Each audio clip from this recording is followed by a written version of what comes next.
Hello అండి అందరికీ welcome back to my channel Gagan శర్వనబా వ్లాగ్స్. నా వీడియోని అయితే చివరి వరకు స్కిప్ చేయకుండా చూడండి. అలాగే ఒక చిన్న లైక్ ఇవ్వడం అయితే మర్చిపోకండి. నేనైతే మ్యాగీ ప్రిపేర్ చేస్తున్నా. మ్యాగీ అంటే నచ్చని వాళ్ళు ఎవరు ఉంటారు చెప్పండి. నాకైతే మ్యాగీ అంటే ఇష్టం. అలాగే మా ఇంట్లో వాళ్ళకి, మా అన్న వాళ్ళకి కూడా అంతే. మార్నింగ్ బ్రేక్ఫాస్ట్కి తినడానికైనా, ఎప్పుడైనా ఫాస్టింగ్ ఉన్నప్పుడు తినడానికైనా ఇష్టపడతారు. నేనైతే 5 రూపీస్ మ్యాగీలో ఒక 4 తీసుకున్నా. దానికి ఒక బగోన్లో మంచిగా ఒక 2-3 గ్లాసులని వాటర్ అయితే తీసుకున్నా. మ్యాగీ దాంట్లో వేసిన తర్వాత దాంట్లోనే కొంచెం సాల్ట్, అట్లనే ఒక 1-2 డ్రాప్స్ ఆయిల్ అయితే యాడ్ చేసుకున్నా. ఇది మంచిగా ఉడకనివ్వాలి. మంచిగా అంటే మొత్తం కూడా 100కి 100% అయితే ఏం ఉడకాల్సిన అవసరం ఉండదు. ఒక 50-60% మాత్రమే బాగా ఉడకనివ్వాలి. 50-60% మ్యాగీ ఉడికిన తర్వాత మ్యాగీని సపరేట్ చేసుకొని దాంట్లో ఉన్న వాటర్ని ఒక పక్కకు తీసుకోవాలి. తర్వాత అదే బగోన్లో ఒక 1 టేబుల్ స్పూనా లేకపోతే ఒక 2 టేబుల్ స్పూనా మనం తినేదాన్ని బట్టి కొంచెం ఆయిల్ అనేది యాడ్ చేసుకోవాలి. దాంట్లోకి కొంచెం జీలకర్ర ఉంటే జీలకర్ర, కరివేపాకు ఉంటే కరివేపాకు, పచ్చిమిర్చి కావాలనుకునే వాళ్ళు పచ్చిమిర్చి ఇవన్నీ యాడ్ చేసుకోవచ్చు. ఇవి ఏవి వద్దనుకుంటే ఓన్లీ ఆనియన్ వేసుకున్నా కానీ బాగానే ఉంటుంది టేస్ట్. ఆనియన్ యాడ్ చేసుకొని ఇది మంచిగా గోలిన తర్వాత దీంట్లోకి కొంచెం పసుపు, అల్లం వెల్లుల్లి పేస్ట్ ఉంటే అల్లం వెల్లుల్లి పేస్ట్ యాడ్ చేసుకున్నా సరే, లేకపోయినా సరే కొంచెం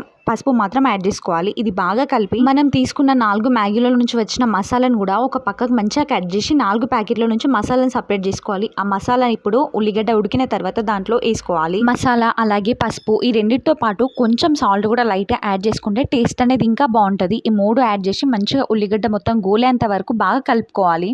ఇప్పుడు నేను చూపిస్తున్నా కదా, ఇట్లా మ్యాగీ అయితే 50-60% ఉడికిన తర్వాత దాన్ని ఒక చిన్న జాలి తీసుకొని దాంట్లోకి మ్యాగీని మంచిగా అట్లనే వాటర్తో వేసేస్తే వాటర్ సపరేట్ అయిపోతుంది, మ్యాగీ కూడా సపరేట్ అవుతుంది. కొంచెం సాల్ట్ అట్లనే కొంచెం నూనె చుక్కలు వేయడం వల్ల ఏంటంటే మ్యాగీ అనేది అంటుకోకుండా మంచిగా విడివిడిగా పొడి పొడిగా బాగుంటుంది అనమాట. అందుకే మ్యాగీ అంటే చాలా మందికి ఇష్టమే ఉంటుంది కదా, సింపుల్గా తినడం, ఓన్లీ వాటర్ మాత్రమే యాడ్ చేసుకుని దాంట్లోనే మసాలా వేసుకొని తినడం ఇష్టం ఉంటుంది. మరికొంతమందికి ఇట్లా ఉన్న ఇంగ్రీడియంట్స్ అన్ని వేసుకొని తినడం ఇష్టం ఉంటుంది. మా ఇంట్లో వాళ్ళకి కూడా అంతే. మ్యాగీలో ఇట్లా చిన్నగా ఈ రకంగా పోబెట్టుకొని తింటే మస్తు ఇష్టం ఉంటుంది. ఇప్పుడు ఈ వాటర్ని అయితే మనం ఫస్ట్ ఉడికించి పెట్టుకునే ఉల్లిగడ్డ ఉంటుంది కదా, దీంట్లో కొంచెం యాడ్ చేసుకుంటే మసాలా అనేది ఈ వాటర్లోకి ట్రాన్స్ఫర్ అవుతుంది. అందువల్ల కొంచెం సూప్గా ఉంటుంది. దగ్గర కావాలంటే దగ్గరికి వేసుకున్నా సరే మంచిగా టేస్ట్ అయితే మంచిగా వాటర్లోకి మసాలా ఇంకిపోయి బాగా టేస్ట్ అయితే వాటర్ యాడ్ చేసిన తర్వాత ఒక 2 మినిట్స్ లేకపోతే ఒక 5 మినిట్స్ మంట అనేది లో ఫ్లేమ్లో పెట్టి బాగా ఉడకనివ్వాలి. తర్వాత మనం ముందుగానే ఉడకబెట్టి పెట్టిన మ్యాగీ అనేది దీంట్లోకి యాడ్ చేసేసుకోవాలి. చూస్తున్నారు కదా మ్యాగీ అనేది ఎంత విడివిడిగా ఉందో. అట్లా మంచిగా దూరంగా ఉండేటట్టే మంచిగా ఒక 50-60% ఉన్నప్పుడు మాత్రమే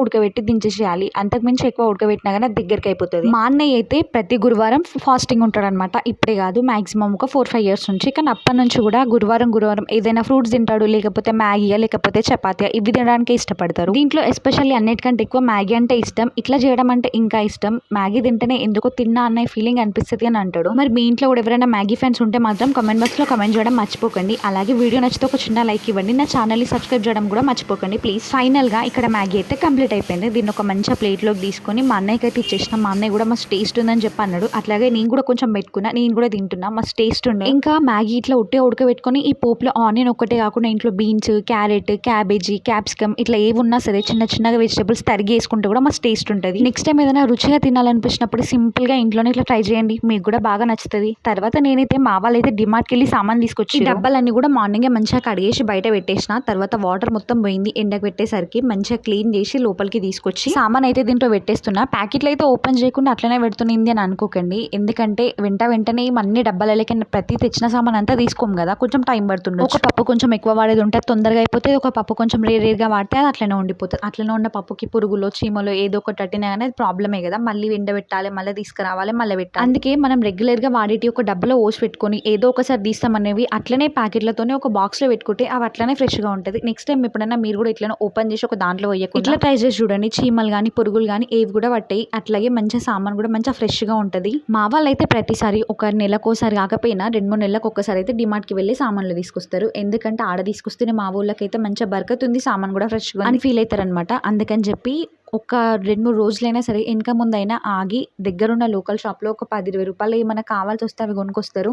తర్వాత అన్ని మొత్తం సామాన్కి ఒక లిస్ట్ ప్రిపేర్ చేసుకొని డిమార్ట్కి వెళ్ళి తీసుకొస్తారు. ఇక్కడ నేనైతే పప్పులన్నీ ఒక డబ్బాలో పెడుతున్నా. అలాగే ఉప్పులు, నూనె ప్యాకెట్లు ఇవన్నీ ఒక డబ్బాలు, సబ్బులు, షాంపూలు, పేస్ట్లు ఇట్లాంటివన్నీ ఒక దాంట్లో, అలాగే పూజకు సంబంధించిన పూజ సామాన్ అంతా ఒక దాంట్లో షిఫ్ట్ చేస్తున్నా. మరి కందిపప్పు, ఎర్రపప్పు, పెసరపప్పు ఇట్లా అన్ని ఒక్కొక్క పప్పుని సపరేట్గా డివైడ్ చేసి దేనికది ఒక్కొక్క బాక్స్లో అయితే ఏం పెట్టలేను. అన్ని ప్యాకెట్స్తోనే కొన్ని పప్పులన్నీ కలిపి ఒక దాంట్లో పెట్టేస్తున్నా. పెట్టుకున్నా. ఇంతకీ మీరు కూడా సామాన్ తెచ్చుకున్నప్పుడు ఇట్లానే పెట్టుకుంటారా, లేకపోతే అన్ని ఒక దగ్గర ఎండ కోసి మళ్ళీ దేనికి అవి సపరేట్ పెట్టుకుంటారా? నాతో అయితే కమెంట్ బాక్స్ లో చెప్పడం మర్చిపోకండి. తర్వాత నేనైతే ఇక్కడ చూపిస్తున్నాను కదా బట్టల సబ్బులు, తర్వాత ఈ బాత్ కి యూజ్ చేసే సోపులు, అట్లాగే సాల్ట్, నూనె ప్యాకెట్ ఇవన్నీ కూడా తీసుకొచ్చారు. మాక్సిమం కొన్ని అయితే మర్చిపోయారు, ఎందుకంటే బడ్జెట్ అనేది కొంచెం తక్కువ ఉండే. అందుకే మొత్తం లిస్ట్ కూడా ప్రిపేర్ చేయకుండా ఖచ్చితంగా కొన్ని రోజులకు మాత్రం ఇవి ఖచ్చితంగా ఉపయోగపడతాయని మాత్రమే తీసుకొచ్చారు. కొన్ని మాత్రం అయితే పెండింగ్ లో పెట్టేసారు. అవి తర్వాత లోకల్లోనైనా తెచ్చుకుంటామని చెప్పి ఇక్కడైతే 5 కిలోల అన్నపూర్ణ చెక్కి పిండి అయితే తీసుకొచ్చారు. ఎందుకంటే మా ఇంట్లో అయితే ప్రతిరోజు రొట్టెలు అయితే ప్రిపేర్ చేసుకుంటాం, అందుకని చెప్పి అయితే బియ్యం పిండితోనా, లేకపోతే సాయిజొన్న పిండితోనా, లేకపోతే చపాతీలైనా ప్రిపేర్ చేసుకుంటాం గోధుమ పిండితోని. అందుకని చెప్పి పిండి అయితే తీసుకొచ్చారు. ఫస్ట్ అయితే సంచులో నుంచి అన్ని ఏమేమి ఉన్నాయని చెప్పి ఒక పెద్ద బేసన్లో అయితే మా నాన్న పెట్టేసిండు. అవన్నీ నేనైతే మెల్లగా తీసుకుంటూ ఒక్కొక్క బకెట్లోనా, లేకపోతే ఒక్కొక్క స్టీల్ డబ్బాలోనే పెట్టేస్తున్నా. ఇవైతే డబ్బాలు అయితే మార్నింగ్ కడిగేసి మంచిగా నీట్గా తూడ్చేసి పెట్టుకున్నాము. మాక్సిమం అయితే ఇవే ఉన్నాయి, ఇంకొక 2-3 లోపలనే ఉండే, అవైతే ఏం తీసుకురాలి ఎందుకంటే దాంట్లో కొంచెం అయితే సామాన్ ఉండే. డిమార్ట్ అంటే చాలా మందికి సామాన్తో పాటు ఇంకొకటి గుర్తుకొచ్చేది ఏంటంటే బయట అమ్మే పాప్కార్న్, అలాగే బయట అమ్మే ఐస్ క్రీమ్ కూడా. ఐస్ క్రీమ్ అక్కడైతే చాలా టేస్టీగా ఉంటుంది. మీరు ఎప్పుడైనా తింటే మాత్రం కమెంట్ బాక్స్ లో షేర్ చేసి మర్చిపోకండి. మేమైతే వెళ్ళిన ప్రతిసారి ఐస్ క్రీమ్ తినకుండా మాత్రం రాము. ఫస్ట్ అయితే మంది ఎక్కుంటే ఫస్ట్ బయటనే ఐస్ క్రీమ్ తినేసి లోపలికి పోతాం, లేకపోతే మంది కొంచెం తక్కువ లోపలికి వెళ్ళి సామాన్ అంతా తీసుకొని వచ్చిన తర్వాత బయట ఐస్ క్రీమ్ తినేసి వస్తాం. డిమార్ట్ దగ్గర అమ్మే ఐస్ క్రీమ్ కి ఫ్యాన్స్ ఎవరైనా ఉంటే కమెంట్ బాక్స్ లో మాత్రం షేర్ చేసుకోవడం మర్చిపోకండి. అలాగే వీడియోకి ఒక చిన్న లైక్ ఇవ్వడం కూడా మర్చిపోకండి. ఫస్ట్ టైం నా ఛానల్ కనుక చూస్తున్నట్టయితే please subscribe my channel Gagan శ్రవణ వ్లాగ్స్. నేనైతే సామాన్ చదివేటప్పుడు మా కుష్కడైతే పడుకుండు. ఇదైతే బెస్ట్ పాయింట్ అని చెప్పొచ్చు, ఎందుకంటే వాడు కనుక మేల్కొని ఉంటే మాత్రం అసలు ఏ పని కూడా చేసుకోండి. వాడు కొద్దిసేపు పడుకుంటేనే ఆ టైంలోనే ఏదున్నా చేసుకోవాలి. పిల్లలు అంటేనే అంతే కదా, మేల్కున్నంతసేపు వాళ్ళే ఆడుతూ ఏడుస్తూ, లేకపోతే వాళ్ళకి తినిపిస్తూ అరుస్తూ ఏదో ఒకటి మొత్తం కూడా వాళ్ళతోనే డే అంతా గడిచిపోతుంటది. అసలు ఇట్లాంటి చిన్న పనులు వేసుకుంటేందుకు కూడా టైం ఉండదు. ఇక్కడైతే ఇదైతే పెద్ద స్టీల్ డబ్బా, దీంట్లోనైతే నేను అన్ని పప్పులు నింపేసిన, ఎందుకంటే పప్పులన్నీ పెద్ద ప్యాకెట్లు ఉంటాయి కాబట్టి దీంట్లో పెడితే కొంచెం పడతాయి అని చెప్పి దీంట్లో పెట్టేసిన. మాకైతే ఈసారి సామాన్కి అయితే ఎప్పుడైనా ఒక 8,000-9,000 అట్లా అవుతుంది మాక్సిమం. ఈసారి అయితే ఒక 5,000-5,500 లోపే కంప్లీట్ అయిపోయింది, ఎందుకంటే బడ్జెట్ అంత ఎక్కువ లేకుండే. మరి అన్ని కాకుండా మాక్సిమం మెయిన్ ఇంపార్టెంట్ వే తీసుకొచ్చి. అలాగే మీ ఇంట్లో కూడా ఎంతమంది ఉంటారు, ప్రతి నెల బడ్జెట్ కి మీకెన్ని డబ్బులు ఖర్చు అవుతాయి నాతో అయితే కమెంట్ బాక్స్ లో షేర్ చేసుకోవడం మర్చిపోకండి. వీడియో నచ్చితే ఒక చిన్న లైక్ ఇవ్వండి. ఇంకా కొన్ని చిన్న ఐటమ్స్ అయితే మేము డిమార్ట్ లో ఏం తీసుకురాలేము, ఎందుకంటే బడ్జెట్ తక్కువ ఉంది కాబట్టి లోకల్ షాప్ లో తెచ్చుకోవచ్చు ఉన్న దగ్గర అని చెప్పి తీసుకురాలేము. వీడియోని చివరి వరకు స్కిప్ చేయకుండా చూసినందుకు థ్యాంక్స్.